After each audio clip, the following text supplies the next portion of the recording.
Sekarang dimulai dengan apa maknanya? Berarti nama Allah lebih penting daripada orang yang bergerak itu. Nama Allah lebih penting daripada aktivitas yang mau dia buat. Maka dimulakan dengan nama Allah Subhanahu wa taala. Ya. Jadi bermula aku melakukan sesuatu dengan nama Allah. Itu maknanya. Abtadi'u bi bismillah. Jadi ada lafaz yang disembunyikan di dalam hati, yang dilafazkan cuma bismillah. Apa lafaznya? Aku mulakan segala sesuatu dengan nama Allah. Jadi sebelum mengapain, apa yang kita baca di hati? Lisan, di hati. Aku mulakan segala sesuatu, baru baca bismillah. Orang melakukan ini 40 hari aja jadi kekasih Allah. Jadi wali Allah langsung. Karena 40 hari dia mengamalkan itu, mau ngapain aja, mau berdiri, duduk, makan, mau ngapain saja begitu. Ciri-ciri kekasih Allah, lisannya la yazalu rataban bizikrillah, senantiasa basah menyebut nama Allah. Lisan hakiki bukan ini, lisan hakiki ada pada kalbu. Kalbu yang selalu tidak putus menyebut namanya. Kalbu itulah kalbu kekasih Allah. Beruntunglah orang yang mengukir nama Allah di dalam kalbu. Kalbu itu lebih keras dari batu, tapi tenang. Jika ditetesin terus nama Allah, nanti dia terukir dan bercahaya. Itu buahnya sudah lihat.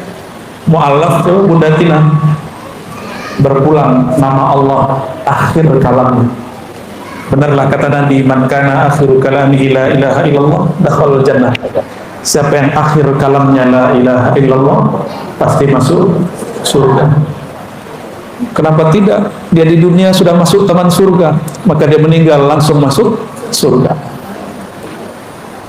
Salawat dan salam kita kirimkan kepada pemilik kunci surga, Sayyidina Muhammad sallallahu alaihi wasallam.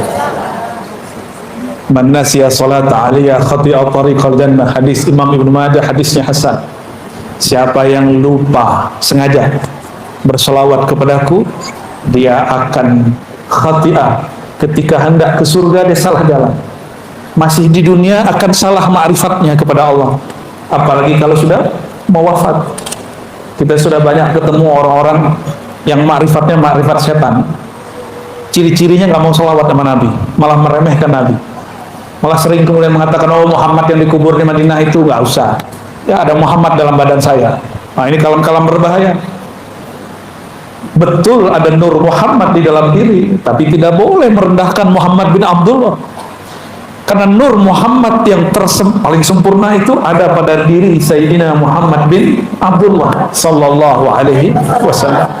Jadi ngaji ma'rifat itu mah harus hati-hati juga. Kalau mau kaji ma'rifat yang aman, ada satu kitab ajengan yang disukai oleh Pengresa Abah Anom, Sirrul Asrar. Silakan dikaji itu, ya. Ini tema kita apa? Khasiat basmalah, keagungan bismillah. Saya kurang agung untuk membicarakan bismillah yang sangat agung. Maka saya hanya memilih ada satu riwayat di Sahih Muslim dan Sunan At-Tirmidzi. Di Sahih Muslim di bagian bab Az-Zuhd war Raqaiq, ada di situ bab kecil qissatu ashabil ukhdud, kisah orang yang menggali parit. Jadi dulu sebelum Nabi Muhammad SAW ada seorang raja, penasehatnya si penyihir. Jadi ternyata sudah jadi tabiat para pemimpin punya backup baik dari kalangan militer, ekonom, tapi juga punya penasehat dari kalangan ahli spiritual. Tapi ahli spiritual dia seorang penyihir. Seorang penyihir, beda dengan Zulkarnain. Dia punya penasehat Nabi Allah Khidir. Beda dengan Nabi Sulaiman, dia punya penasehat, punya tim yang kemudian memindahkan istana Bilqis. Cukup dengan Ismul A'zam, nama Allah juga, Bismillah juga, tapi Bismillah pakai apa gitu. Jadi Bismillah itu akan muncul rahasianya dengan berbagai macam rahasia jika ditambahkan setelah nama itu Bismillah apa gitu. Untuk jaga diri Bismillahirrahmanirrahim yadurru ma'asmi sya'ufil ardi wal fisana. Untuk meruqyah Bismillahi urqiq. Untuk makan Bismillah aja cukup. Mau tambah Allah mabarik lana boleh. itu mau makan. Kalau Buya dulu habis akad nikah, bismillahnya gimana Buya? Ada bismillahnya? Ada, beda bismillahnya. Apa nggak Bu? Bismillah ya Allahumma. Tuh. Buya nggak apa? Lupa, pura-pura lupa. Biar akad lagi katanya. Kalau menyembelih, bismillahnya? Bismillah ya Allahu Akbar. Mau tidur, bismillahnya? Kalau mau tidur baca bismillah tawakkaltu, jiwanya melayang. Kalau mau jalan bismillahnya, bismillah tawakkalna Allah. Ada semua bismillah itu ada pasang-pasangannya. Kenapa? Bismillah itu miftah kulli syai, pintu segala sesuatu. Kolbu ini kalau nggak dibuka dengan bismillah nggak kebuka. Maka dulu ada seorang raja, dia punya penyihir sakti. Tebak-tebakannya langsung jadi. Karena dulu sebelum zaman Rasulullah SAW itu pintu langit masih dibuka. Lahir baginda Nabi Muhammad SAW, pintu langit langsung ditutup. Maka dulu dukun dengan Nabi ramalannya hampir sama, berarti Bu tidak sama. Apa yang mereka prediksi terjadi. Itu dukun-dukun di zaman dulu. Zaman sekarang saya nggak percaya sama sekali sama dukun, sama sekali. Kenapa pintu udah ketutup kok? Kecuali ada wali nyamar jadi dukun, atau orang yang disebut dukun tapi dia bukan dukun, dia ustaz. Karena orang kampung ini nggak bisa bedain mana beda dukun sama wali. Wali dia sebut dukun, dukun dia sebut wali. Sekarang banyak begitu. Lalu si dukun atau penyihir yang menjadi penasihat raja ini memanggil raja. Ini hebatnya dulu penasihat, boleh manggil raja. Tuan raja, kemarilah. Ada yang hendak aku sampaikan dan ini penting. Akhirnya tuan raja datang. Wahai guruku, dia anggap dia sebagai tuan raja. Tubuhku sudah menua. Ternyata si penyihir ini sudah tua. Aku khawatir ilmuku nanti tidak ada yang mewarisi. Lalu aku mati, tidak ada yang mengawalmu, tidak ada yang menasihatimu. Lalu kata si raja, carikanlah, kata si penyihir ini, pewaris untukku anak muda yang berbakat. Maka dia buatlah sayembara, cari pemuda yang berbakat. Dari sekian banyak pemuda, ada satu pemuda yang sangat unik, terpilih menjadi orang yang akan belajar mewarisi ilmu penyihir. Jadi ilmu sihir itu bisa diwariskan. Sebagaimana ilmu baca kitab bisa diwariskan, ilmu zikir bisa diwariskan. Walhasil, anak muda ini berangkatlah dari rumahnya, minta pamit kepada ibunya. Jadi berangkat pagi, pulang sore, pagi, pulang sore. Begitulah terus. Sampai di tengah jalan, ternyata ada seorang kekasih Allah manggil dia. Disebut dalam kitab rahib, seorang rahib. Dulu rahib tidak menikah. Sekarang kalau Buya menikah, Buya jangan menikah. Alhamdulillah. Dulu rahib ustaz gak menikah. Si rahib ini mengatakan, wahai pemuda, maukah kamu aku ajarkan yang lebih bagus daripada yang diajarkan penyihir? Ternyata si rahib ini dengar bahwa si pemuda ini terpilih. Ini laki-laki anak muda terpilih. Apa kata anak muda? Loh, kalau aku telat datang ke istana, nanti penyihir marah kepadaku. Kata si pemuda. Si rahib kemudian mengajarkan sedikit siasat, bukan bohong. Ini cuma siasat untuk kebaikan dia. Wahai anak muda, jika engkau telah ditanya oleh penyihir, katakan, habasani ahli, keluargaku, ibundaku, ayahku menyuruhku sesuatu tugas. Terus sehingga aku telat datang kepadamu. Si pemuda ngomong lagi, kalau nanti aku pulang, jadi beliau buat MOU, sebelum kamu ketemu penyihir belajar sejenak, sebelum pulang belajar sejenak. Nanti ketika aku mau pulang, aku telat, nanti ibuku nanya gimana? Apa kata si rahib? Katakan kepada ayah bundamu bahwa aku banyak tugas dari penyihir. Nggak salah juga tuh, banyak tugas. Akhirnya itu terjadilah, berlalu beberapa hari. Penyihir mengajarkan satu ilmu pakai nama Allah juga, tapi nama Allah yang disimpan oleh iblis. Iblis itu tidak sakti kalau nggak nyebut nama Allah, maka dia sebut nama Allah juga. tapi tambah-tambahan yang aneh. Sedangkan si rahib juga mengajarkan nama Allah, tapi di hadis dirahasiakan nama Allahnya. Di suatu perjalanan, lagi ramai-ramai, ya, di perjalanan dia berangkat, dia mulai bingung, yang benar rahib atau penyihir. Karena ketika dicek, dua-dua ilmunya bekerja. Dicobain, wah, kok semuanya berefek. Berarti orang ini, anak ini sangat berbakat. Ketika mereka berkumpul, orang-orang di kampung berkumpul, di kota berkumpul, tiba-tiba ada satu binatang masuk ke kampung. Dia lagi bergumam, mikirin, guruku penyihir, guruku rahib, ikut siapa? Sampai pusing kepala dia. Ketika semua orang berkumpul dan menjerit, ada yang masuk ternyata Al-Asad. Di dalam bahasa Arab, Al-Asad artinya singa. Singa itu berbahaya, buas. Semuanya berteriak, kecuali dia baru kaget. Melihat ada singa, dia kemudian maju. Wah, jadi pahlawan. Ternyata dia maju bukan jadi pahlawan. Dia ambil batu, dia lagi ngecek ilmu siapa yang lebih maju. Apa kata dia? Yang pertama mengajarku bukan penyihir tapi rahib. Karena sebelum ketemu penyihir, ketemu rahib dulu. Kata dia, ya Allah, jika ilmu yang engkau ajarkan kepadaku melalui si rahib itu lebih hebat, afdal. Dia nggak bilang lebih benar, lebih hebat daripada ilmu yang diajarkan penyihir, berarti ilmunya benar dua-duanya. Cuma ada yang lebih sahih, ada yang tidak sahih, ada yang lebih mulia, ada yang tidak mulia. Maka dengan batu ini, ya Allah, matikanlah singa yang mengganggu penduduk. Dia ambil, dibaca doa bismillah yang diajarkan oleh si rahib.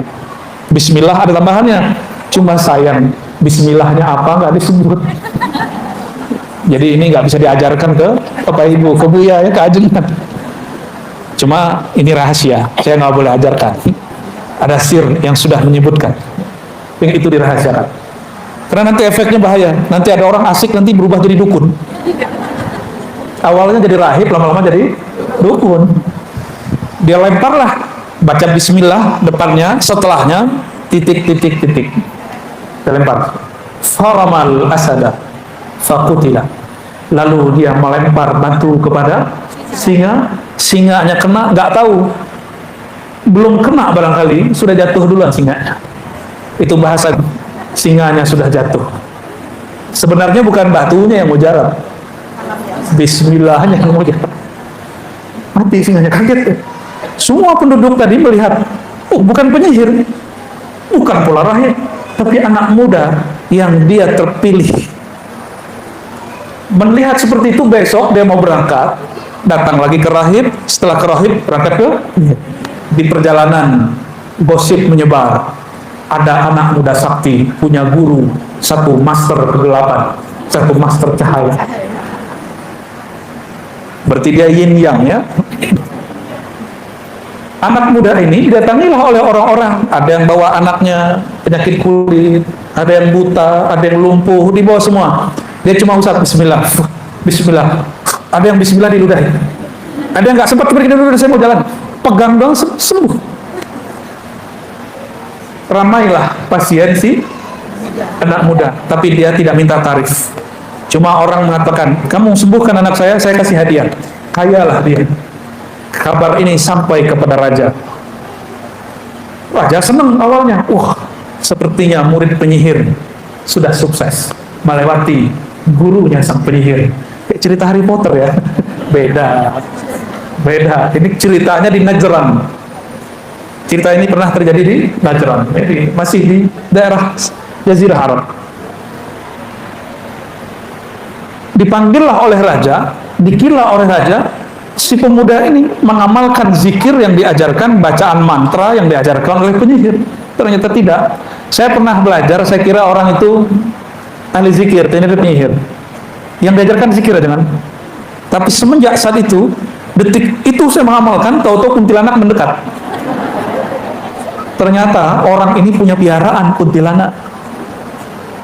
Dia kalau ada hajatan dipanggil kuntilanak.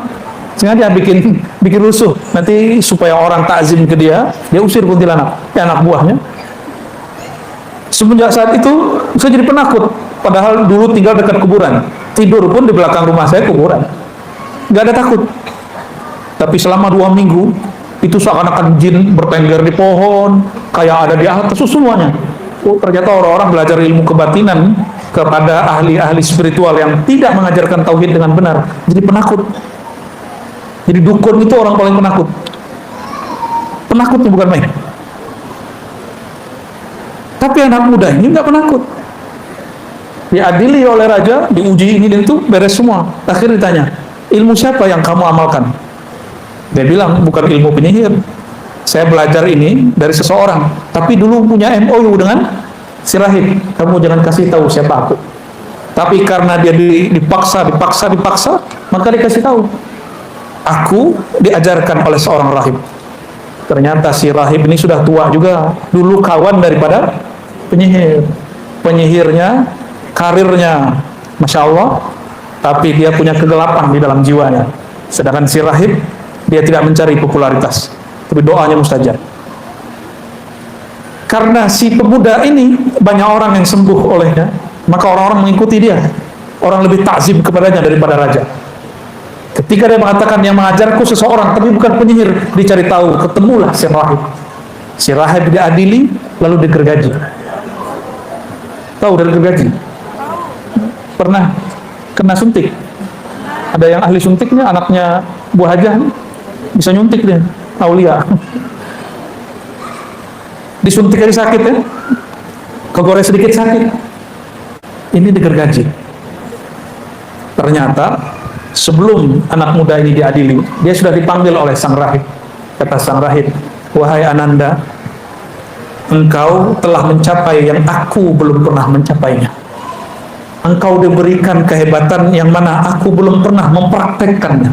Ternyata si rahib ini nggak pernah praktek ngobatin orang, nggak pernah ngambil batu terus melempar singa mati singanya. Dia cuma mengamalkan itu untuk dirinya dan dirinya tenang. Hanya untuk itu. Lalu kata sang rahib, barangkali ini akhir pertemuan kita. Benar. Setelah itu dia digergaji, dibuang. Si pemuda ini karena sakti, rajanya takut. Panggil jenderal-jenderal semua. Buang si pemuda sakti ini ke bawah jurang, dibawa ke tebing, tebingnya paling curam, dilemparnya sore, besok pagi udah duduk di samping raja. Raja stres ngeliatnya, salah siapa ya. Akhirnya dipanggil lagi angkatan laut, jenderal angkatan laut, sini, ini anak muda, kamu kerjain, bawa nanti borgol sampai di tengah laut, lepaskan dia. Dengan borgol-borgolnya jangan dilepasin, diceburin masuk ke laut, nggak dibantu. Sang Laksamana pulang. Tapi Laksamana sampai di sana, di pintu istana ada dia lagi stres juga jenderalnya. Dibawa lagi ke raja. Anehnya, ini pemuda nggak lari. Ini hebatnya ini pemuda, nggak lari. Dia punya target. Dia ingin mengalahkan Tuhannya sang raja. Ingin kemudian mempermalukan raja dengan semua kejahilannya, supaya umat kemudian tahu siapa dia. Walhasil dia diadili lagi. Raja kemudian berkalam banyak. Terus dia bilang, si pemuda, wahai tuan raja, nggak usah repot-repot bunuh saya.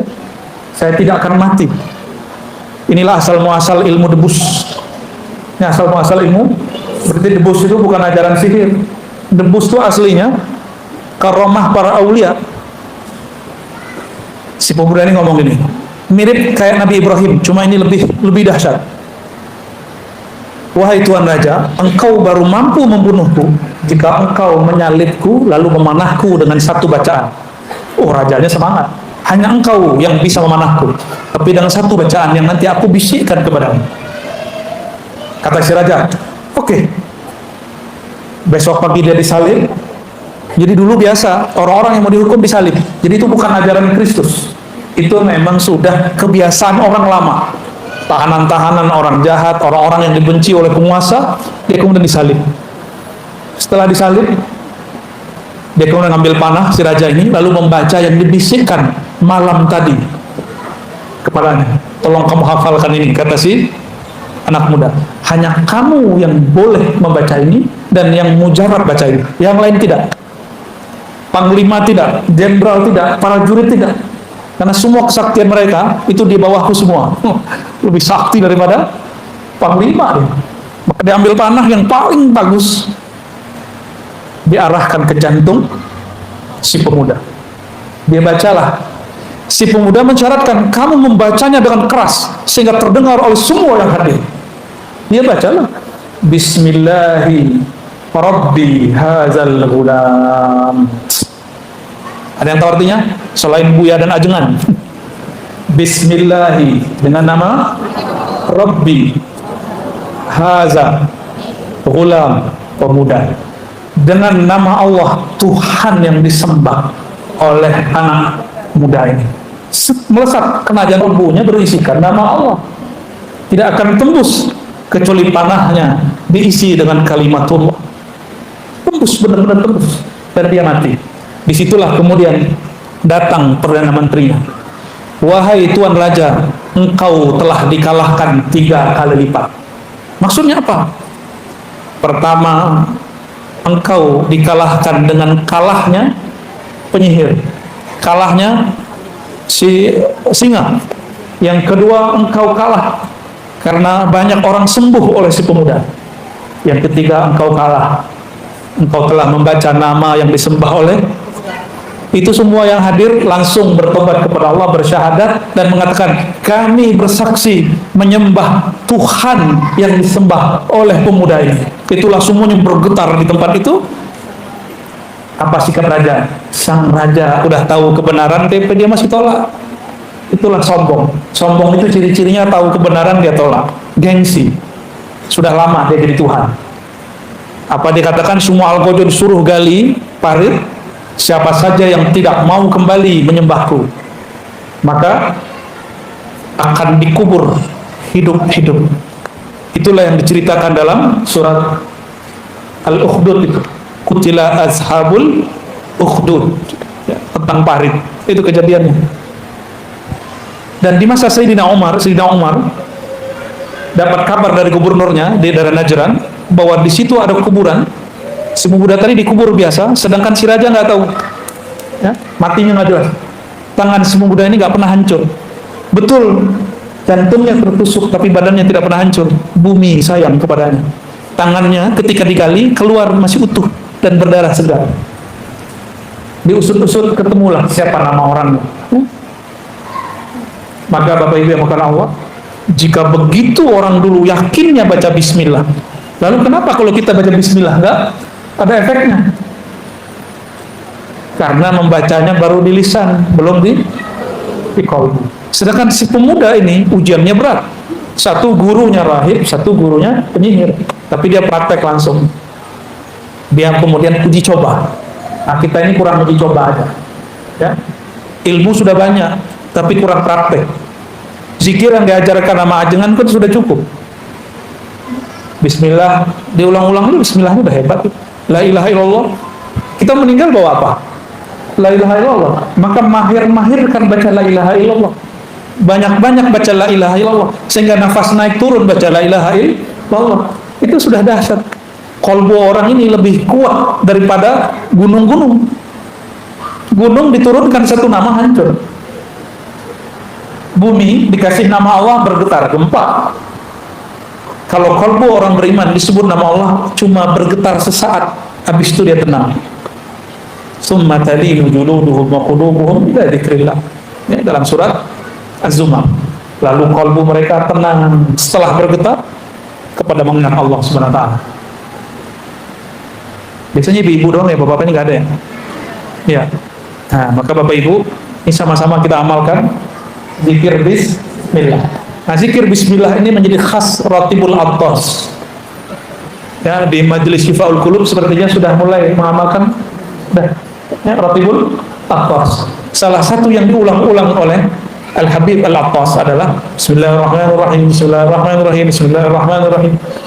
Itu mau ngambil rahasia sang pemuda tadi. Ya. Bapak Ibu yang bukan Allah, hakikat bismillah itulah hakikat Nabi Muhammad sallallahu alaihi wasallam. Maka siapa yang baca bismillah di saat itu dia sedang melangkah dengan Nabi Muhammad sallallahu alaihi wasallam. Itulah yang disebut al-khutwah al-muhammadiyah, langkah Nabi Muhammad. Jadi langkah Nabi Muhammad itu bukan gores nama Nabi Muhammad pakai kaki, tapi langkah Nabi Muhammad semua langkah dimulai dengan bismillah. Nanti sebelum berdiri baca mau duduk. Nah, ini bagian terakhir, apa makna basmalah supaya makna ini masuk ke dalam diri kita. Bismillah ada beberapa makna. Saya nggak usah kasih makna yang berat-berat, yang ringan-ringan aja. Dalam bahasa Arab biasanya jarang dimulai dengan jar majrur. Ba itu huruf jar, dengan jar majrur namanya. Biasanya dimulai dengan subjek, predikat atau kata kerja. Sekarang dimulai dengan. Apa maknanya? Berarti nama Allah lebih penting daripada orang yang bergerak itu. Nama Allah lebih penting daripada aktivitas yang mau dia buat. Maka dimulakan dengan nama Allah Subhanahu wa taala. Ya. Jadi bermula aku melakukan sesuatu dengan nama Allah. Itu maknanya. Abtadi'u bi bismillah.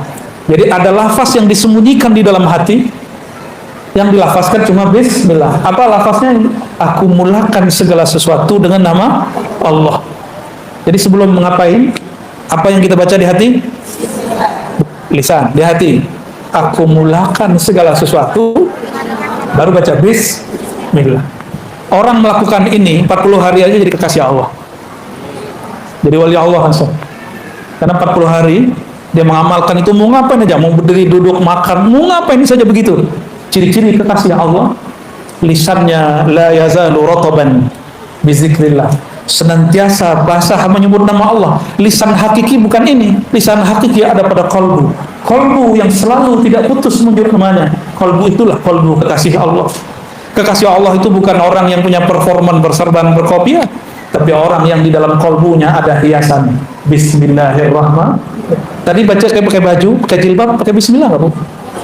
Beneran. Copot baju baca bismillah nggak? Beneran. Ntar diintip sama jin-jin nakal. Jadi yang minat sama tubuh kita ini bukan hanya manusia, makhluk halus bernama jin. Ini bukan memfitnah jin loh Pak ya. Itu minat sama tubuh ibu-ibu ini. Tubuh bapak-bapak ini hati-hati. Ada jin nakal juga Pak, bisa gerangin pajangan mabuya ini. Tapi kalau mereka buat dipegang, kebakar, jinnya kebakar, panas. Ada nama Allah di dalam badannya. Alhamdulillah. Mau nama Allah mengalir di setiap darah, amalkan zikir khafi yang diajarkan Adnan. Zikir khafi udah diajarin. Zikir khafi setelah baca la ilaha illallah, diam, lidah dikunci, jantung kolbu ikatkan dengan namanya. Sebut nama Allah. Allah. Begitu. Allah. Allah. Maka setiap darah itu memompahkan darahnya, jantung memompahkan darah ke seluruh tubuh. Di darah itu ada namanya. Kalau nanti malaikat maut mau cabut, dilihat ada nama Allah. Wah, ada engkau ya Allah, namamu.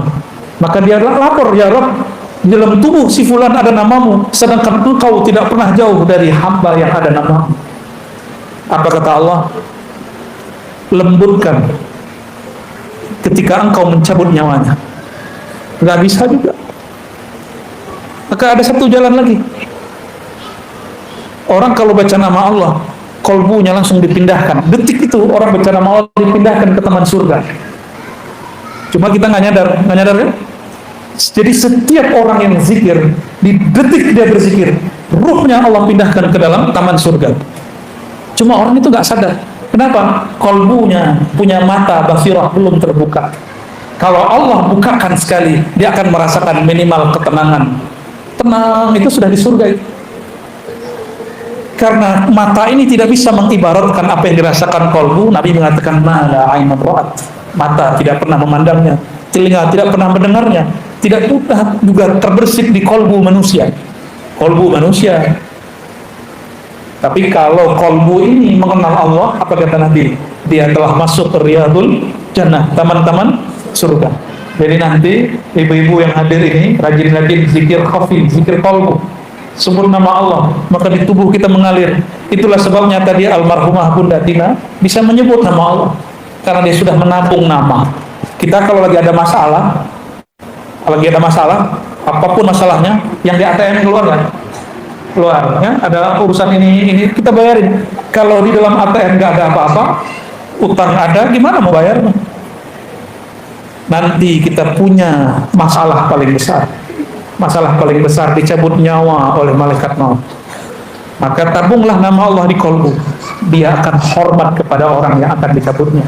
Jadi dia hormat dulu. Salam takzim dariku, wahai hamba Allah. Ya ayyatuhan nafsul mutmainnah. Diundang. Ini kalam dari Allah, wahai hamba Allah, aku tidak berani mencabutmu, tapi Allah sudah mengundangmu. Kalau diundang presiden senang nggak? Senang. Oh, saya belum tentu senang. Kita diundang juga, tapi nggak semua undangan kita terima. Ya, diundang gubernur, diundang bupati, senang nggak? Senang. Apalagi bisa selfie sama si pejabat. Di belakang hujat dia, pas ketemu selfie sama dia. Banyak yang begitu. Ya, Bapak Ibu yang berkata Allah, kalau yang undang Allah berarti orang ini spesial. Wahai jiwa yang mutmainnah. Jiwa yang mutmainnah, kembali ke makna yang ada dalam surat Ar-Ra'd. Ala bidzikrillah tatma'innul qulub. Ketahuilah, hanya dengan menyebut nama Allah qalbu menjadi mutmainnah. Maka jiwa mutmainnah yang dipanggil dalam akhir surat Al-Fajr itu jiwa yang berzikir. Boleh kita artikan, ya ayyatuhan nafsul mutmainnah, wahai jiwa yang sudah tenang dalam nama Allah. Itu maknanya. Wahai jiwa yang sudah damai dalam menyebut nama Allah, berpulanglah kepada Allah. Irja'i ila rabbiki. Pulanglah kepada Tuanmu. Rabb dalam bahasa Arab itu artinya Tuan, pemilikmu. Siapa yang memilikimu, wahai kolbu, wahai jiwa? Itulah pemilik surga. Ila rabbiki radiyatan mardiyah. Senang nggak kalau dijemputnya pakai kendaraan yang bagus, disambut oleh orang-orang yang mulia? Senang nggak? Senang. Ini bukan curhat. Saya dulu pernah diundang di suatu yayasan besar, tapi si ketuanya ada, tapi dia nggak menyambut saya. Padahal acara dia. Mau pulang, saya tunggu-tunggu. Mana nih ketuanya? Mana nih kiainya? Enggak juga muncul. Begitu ya cara kamu nyambutnya dalam hati. Bukankah sunnah Nabi, orang percaya kepada Allah di akhir, falyukram dhaifah, hormati tamu. Saya sudah tahulah ukuran dia, ya sudah. Secara manusiawi kita tersinggung dan gak nyaman. Jadi 2 hari di tempat itu hati saya tersiksa, gak nyaman sama sekali. Bayangkan orang-orang yang tidak disambut oleh sang pemegang kunci surga, maka dia dalam masa penungguannya di alam barzakh, sedihnya bukan main. Itulah siksa yang sebenarnya. Alam barzakh itu rajanya Nabi Muhammad. Padang mahsyar rajanya Nabi Muhammad. Ana sayyidu waladi Adam yaumal qiyamah. Aku rajanya manusia di hari kiamat. Hari kiamat dimulai dengan kematian. Oleh karena itu, dalam baca bismillah ada satu makna lagi yang mesti difahamkan. Aku mulakan dengan nama Allah mengikut Sayyidina Rasulullah. Coba ulangi. Aku mulakan dengan nama Allah mengikuti Sayyidina Rasulullah sallallahu alaihi wasallam. Maka saya dapat ijazah dari guru-guru saya, mulailah jalan dengan baca nama Allah, lalu baca salam salawat kepada Rasulullah. Jalan, maka engkau sudah bersamanya. Kalau wafat, wafat syahid di dalamnya. Jika engkau meninggal, engkau disambut oleh ruhnya, ruh baginda Nabi Muhammad sallallahu alaihi wasallam. Jika masuk kubur, mungkar nakir gimana mau nanya? Kan mungkar nakir pertanyaannya apa? Siapa Tuhanmu? Dia sudah bersama Allah. Mungkar nakir bertanya yang kedua, apa pertanyaannya? Ini wajah siapa? Lah yang punya wajah bersama dia. Disebut-sebut terus namanya lewat kolbunya. Maka mungkar nakir itu pertanyaan imigrasi akhirat. Tidak akan ditanyakan kecuali formalitas kepada orang yang sibuk menyebut nama Allah dan cinta kepada baginda Rasulullah sallallahu alaihi wasallam. Semoga kita yang hadir semua ini, Bapak Ibu semuanya, orang-orang yang hatinya larut dalam nama Allah, kolbunya penuh cinta Rasulullah. Termasuk kami yang berkalam, Ajengan Asep, Buya Junaid Akbar, Junaidi Akbar, ya, dan semua yang hadir, semua panitia, semua khidmat kita dalam nama Allah, mengikuti baginda Rasulullah sallallahu alaihi wasallam. Nggak ada tanya jawab kan? Ada. Dua. Oke. Fadhal.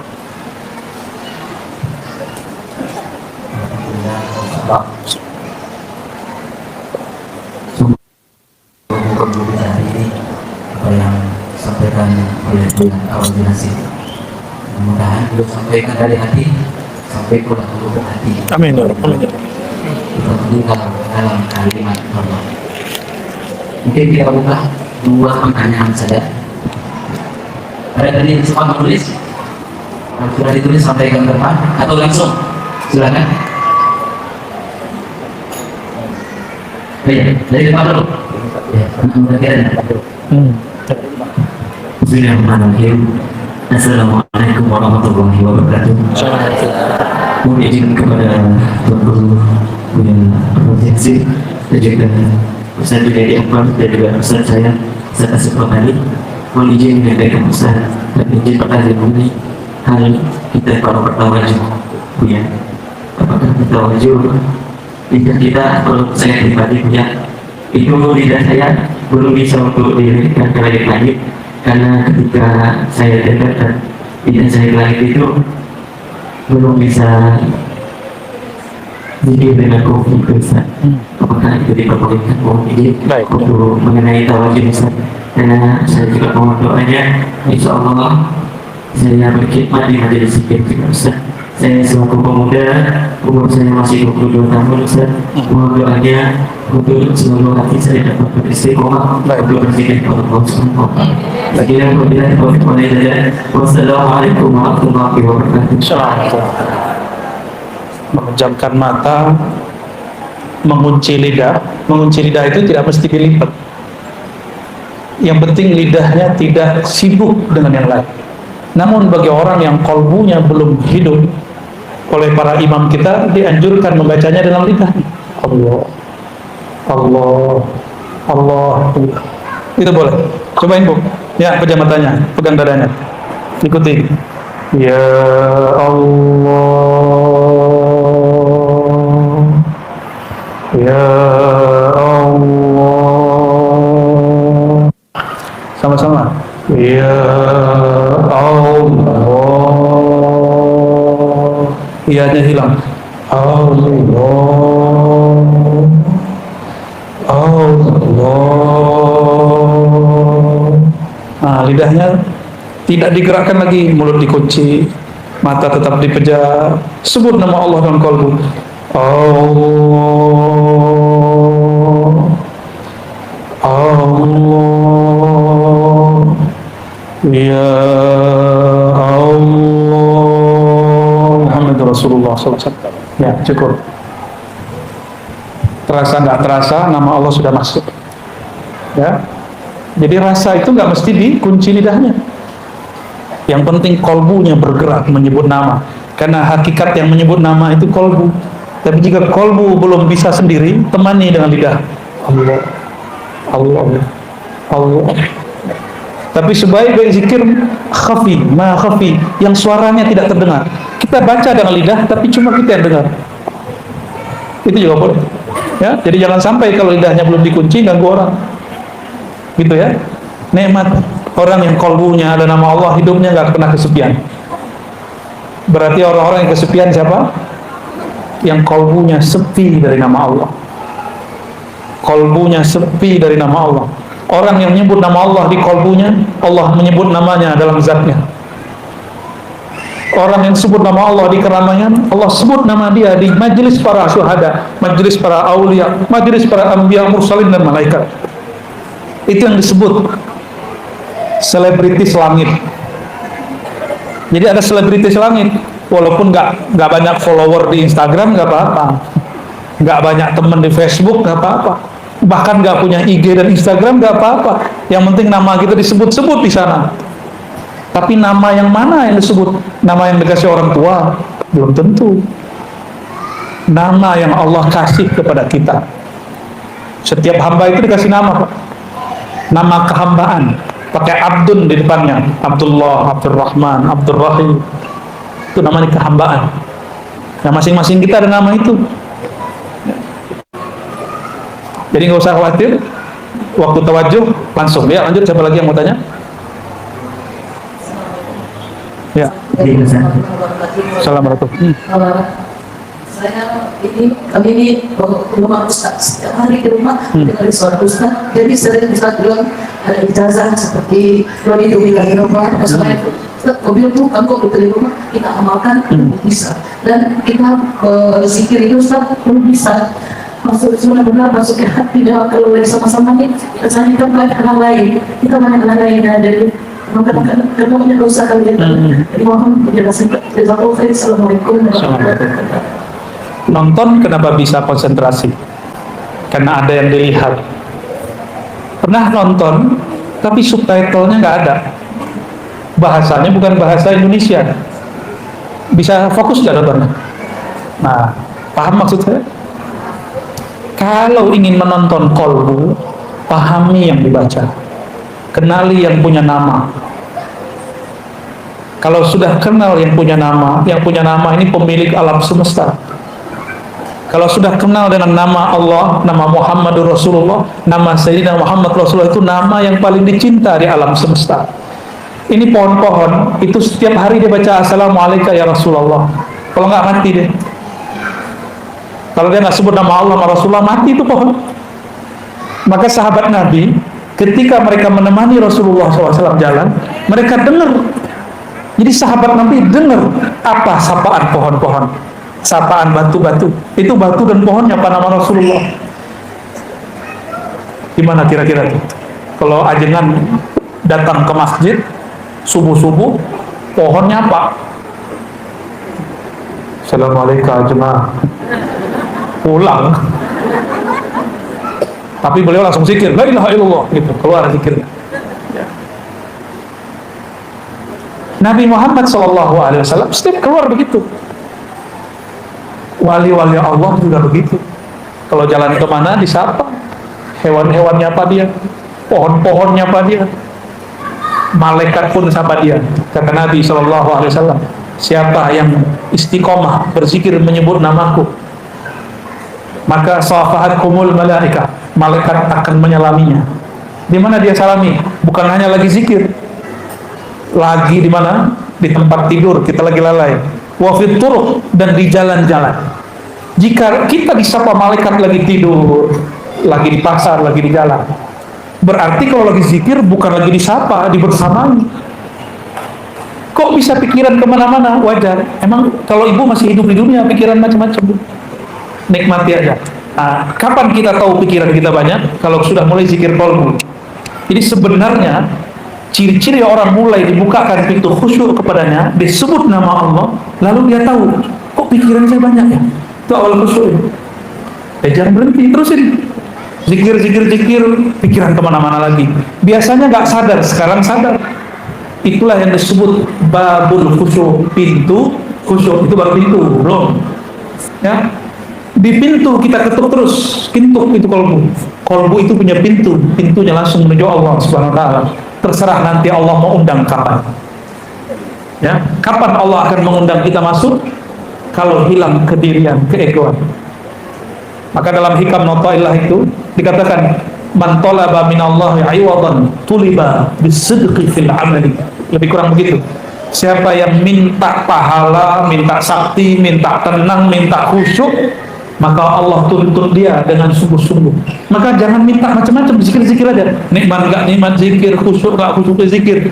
Berarti kita berzikir tanpa syarat. Bisakah mencintai Allah tanpa syarat? Beneran? Bisakah menyebut nama Allah tanpa iming-iming pahala? Sanggupkah menyebut nama Allah tanpa kemudian berharap dikasih ketenangan? Cuma karena dia mengatakan, ya ayyuhallazina amanu dzkurullah, wahai orang beriman, sebut namaku. Ya Allah, katakan, ya Allah, engkau memerintahkan kami menyebut namamu. Terserah engkau, tenang, tidak tenang, rezeki berkah, tidak berkah. Yang penting kolbu kami ada nama. Ini baru cinta, tak bersyarat. Nyebut nama Allahnya nggak bersyarat. Zikir, minta dapat jodoh, itu berarti bersyarat. Zikir, minta rezeki mudah. Saya mau tanya, kita nggak zikir, rezeki sudah dijamin belum? Terus ngapain minta rezeki? Yang diminta itu syukur. Maka Nabi mengajarkan, a'inni ala dzikrika wa syukrika. Bantu aku menyebut namamu dan syukur. Kalau syukur pasti ada rezeki. Berarti rezeki sudah dijamin, tapi syukurmu belum tentu ada. Maka saya mohon maaf, saya nggak pernah minta rezeki Pak. Serius, saya nggak pernah minta fulus rupiah, dolar, ringgit, nggak pernah. Yang saya minta, ya Allah, bantu hambamu ini yang lalai ini mensyukurimu. Kalau syukur berarti nikmat ada di tangan nggak? Pasti di tangan. Nggak mungkin Allah bantu kita bersyukur, nikmat dia nggak ada di tangan. Paham? Ya, jangan minta duit, jangan minta yang aneh-aneh, minta saja syukur, minta mampu zikir, minta husnul khatimah. Gak usah minta umur panjang, mohon maaf. Ini kalau para kiai ngajarkan umur panjang, nanti dipanjangkan 1000 tahun, giginya ompong semua, jangan kan gitu, umur 80 sudah mulai turun kok. Umur 60 udah mulai turun kok ya, kena gravitasi bumi, ya, giginya sudah berpulang kepada Allah, gigi udah duluan pulang. Umur 60 sudah pulang terus masih minta umur panjang, nekat namanya. Jangan minta umur panjang, minta husnul khotimah. Mau umur pendek atau panjang, kalau husnul khotimah dihitungnya panjang. Orang itu nanti akan dikenang hidupnya. Itu yang disebut husnul khotimah, panjang umur. Ya, dimohon maaf, doa minta umur panjang tolong dihentikan. Kalau mau minta umur panjang seperti di hadis Tirmizi, khairukum man tala umruhu wa hasuna amaluh. Sebaik-baik kamu orang yang panjang umurnya, baik amalnya. Banyak yang panjang umurnya tapi nyusahin orang. Panjang umurnya tapi dia sudah lupa sama dirinya. Untuk apa hidup begitu? Di Banjar itu ada orang umur 200 tahun, 300 tahun ada. Cuma orangnya dirahasiakan Allah. Ada yang lebih barangkali. Kita ketemu murid-murid beliau. Ada. Loh, mana mungkin Ustaz ada orang umur di atas begitu? Saya tanya balik, Allah sanggup gak memanjangkan umur iblis? Iblis sudah berapa umurnya? Di surga iblis zikir 18.000 tahun. Saya nggak tahu waktu di dunia. 18.000 tahun di surga. Gimana? Umurnya panjang? Allah sanggup memanjangkan umur iblis? Masa Allah nggak sanggup memanjangkan umur Nabi Khidir? Masa Allah nggak sanggup memanjangkan umur wali Allah? Wali Allah itu nggak dimatiin kalau dia nggak minta mati. Imam Bukhari minta mati kalau Allah jemput. Sudah sekian kali orang mau bunuh dia nggak mati-mati. Selamat aja terus. Tiba-tiba beliau sudah capek. Pergi lari dari orang-orang zalim. Apa kata beliau sampai di Samarkand, ya Rabb, malam ini jemputlah aku. Dia usap tangannya, langsung dirbah. Dikuburkan juga malam itu. Kuburnya digali di dalam bawah tanah. Alhamdulillah kami dapat izin ke sana. Wali Allah begitu, suka-suka dia meninggal kapan. Dan wali Allah itu disebut wali karena ada tugasnya. Kalau tugasnya belum selesai, dia belum berpulang. Sama Bapak Ibu ini, kalau tugasnya belum selesai, sebenarnya punya tugas. Kan semua kita ini sebenarnya bakat kewaliannya ada. Maka disebut wali am, wali umum. Tapi kalau dia kenal Allah, tahu tugasnya, dia wali khas. Ya, dalam teks-teks yang saya temukan di ulama-ulama Kalimantan, siapa yang kenal ma'rifatullah, dialah kekasih Allah. Siapa yang memahami kalimatullah, ma'rifatullah, lalu mampu mengajarkan kepada makhluk-makhluk Allah, dialah para khawas. Siapa yang mampu mengenal nama Allah, rahasia-rahasianya, sifat-sifatnya, lalu dia simpan mana yang pantas disimpan, dia ajarkan mana yang perlu diajarkan, dia khawasul khawas. Jadi tugas kita cuma itu. Ada wali, kekasih Allah cuma dititipkan satu nama di kalbunya, cukup. Itu sebanyak-banyak, ya. Sudah jam 11. Kita sampai jam berapa? Sudah. Wah, sudah selesai kata Bunda Hajah. Bapak Ibu yang kenal Allah, ya, kita tutup dengan doa ya. Mari. Semua yang saya ijazahkan di kajian-kajian yang Bapak Ibu dengar, selama sumbernya tidak potong-potongan yang tidak bertanggung jawab, silakan diamalkan. Kecuali talqin. Talqin mesti ke ahlinya, tidak bisa talqin mentorik online. Mesti langsung kepada ahlinya. Maka ambil ke beliau yang sudah dapat izin dari guru-gurunya, tidak masalah ambil talqin dari siapa saja. Tapi kalau baiat thariqat cukup satu syekh. Kecuali sudah jadi mursyid. Mursyid boleh banyak kapalnya. Ya, orang kaya punya banyak rumah. Orang yang berniaga pun punya banyak kendaraan. Begitu juga kekasih-kekasih Allah, aset rohaninya banyak, jalan menuju Allahnya setiap nafas naik dan turun. Mari kita tutup dengan doa. Inna Allah wa malaikatahu yusalluna 'alan nabi ya ayyuhalladzina amanu sallu 'alaihi wa sallimu taslima. Labbaik Allahumma salli wa sallim wa barik 'alaihi. Salat Jibril. Sallallahu ala Muhammad sallallahu alaihi wasallam. Sallallahu ala Muhammad sallallahu alaihi wasallam. Sallallahu ala Muhammad sallallahu alaihi wasallam. Tala'al badru alaina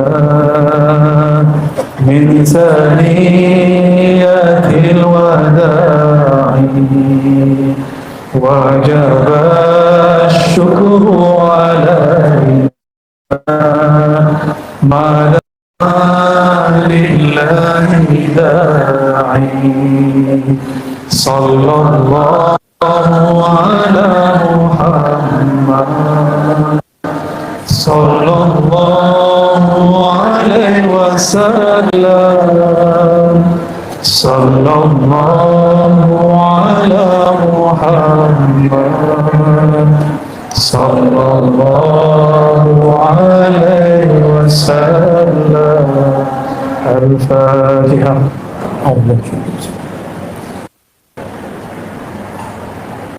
Siratal ladzina an'amta 'alaihim. Allahumma ya Rahman ya Rahim ya Karim ya Azim ya man huwa al-ahadus samad. Ya Allah yang Maha Pemurah, yang Maha Rahman, Maha Penyayang, yang Maha Rahim, yang Maha dalam kasih sayang, yang Maha Ghaffar, yang Maha mengampuni dosa yang tampak, yang Maha Ghafur, yang Maha mengampuni dosa yang tersembunyi. Faghfir lana ya Ghaffar ya Ghafur dzunubana. Ya Allah, siang ini kami mengakui semua dosa-dosa kami. Dosa mata yang memandang, dosa telinga yang mendengarkan, dosa lisan yang menyakiti, dari dosa perut yang pernah makan yang haram, yang subhan, tapi menyebut nama Engkau ya Allah. Dosa kemaluan kami, tangan kaki kami, dosa dari ubun-ubun sampai ujung kaki. Ampunkan ya Allah semua dosa kami. Dosa sholat yang tidak khusyuk, dosa kolbu yang khianat, dosa kolbu yang sombong, dosa kolbu yang ada iri dan dosa kolbu yang di dalamnya ada nama selain Engkau ya Allah. Ya Allah, Engkau mengatakan melalui lisan Nabi-Mu yanzuru ila qulubikum. Engkau hanya memandang ke dalam kolbu kami. Tapi maafkan, ampun, beribu ampun ya Allah. Di kolbu kami namamu belum bertakhta ya Allah. Di dalam kolbu kami masih ada nama dunia ya Allah. Nama pekerjaan, pasangan, anak-anak ya Allah. Nama yang tidak Engkau sukai ya Allah. Allahumma ya Allah, dengan izzah-Mu ya Allah, dengan kekuatan-Mu ya Allah, dengan namamu Al-Kabir ya Allah, kecilkan selain namamu ya Allah, besarkan hanya namamu dalam kalbu kami ya Allah. Allahumma ya muqallibal qulub ya musarrifal qulub sabbit qulubana ala dinika wa ta'atik. Ya Allah, kami telah berusaha zikir, tapi di tengah zikir kami tidak khusyuk ya Allah. Maka dengan keagungan-Mu, kemurahan-Mu ya Allah, sabbit qulubana, tetapkan kalbu kami. Nikmat tidak nikmat, istiqomahkan kami ya Allah. Khusyuk tidak khusyuk, istiqomahkan salat kami ya Allah. Allahumma ya Allah, jagalah negeri kami ya Allah. Jagalah ulama-ulama kami ya Allah. Umara-umara kami ya Allah. Jagalah guru-guru kami ya Allah. Jagalah orang tua kami ya Allah. Ampuni dosa-dosa mereka ya Allah. Jagalah pasangan kami ya Allah. Jagalah anak keturunan kami ya Allah, saudara-saudara kami ya Allah, wabil khusus siapapun yang hadir dan mendengarkan kajian ini ya Allah, turunkan nurmu ke dalam kalbu semua kami ya Allah. Allahumma ya Allah, ya Allah, dalam kalbu kami ada kegelapan, sedangkan Engkau menyebut dirimu nurun ala nur, maka ya Allah, berikan setetes cahaya di dalam jiwa kami ya Allah, sehingga kami memandang siapakah Engkau, siapakah nama nabimu, siapakah yang kami sembah, siapakah yang kami salawati. Wa biiznika ya Rabbana wa bihaqqi nabiyyika ya Rabbana fashfa'na fid darain warzuqna ru'yata nabiyyika Muhammad sallallahu alaihi wasallam fi hadhihi dar wa fi tilka dar. Izinkan kami ya Allah memandang wajah syahdunya Rasulullah di muka bumi ini ya Allah, dan nanti di akhirat ya Allah. Wa sallallahu ala sayyidina Muhammad sahibil wajhil karim wa ala alihi wa ashabihi al-akram wa sallallahu alaihi wa ala ali baitihi wa zurriyyatihi wa warasatihi wal mahdi khalifatihi wa sallam walhamdulillahi rabbil alamin. Mohon maaf dari kami. Sekian, semoga bermanfaat. Assalamualaikum warahmatullahi wabarakatuh.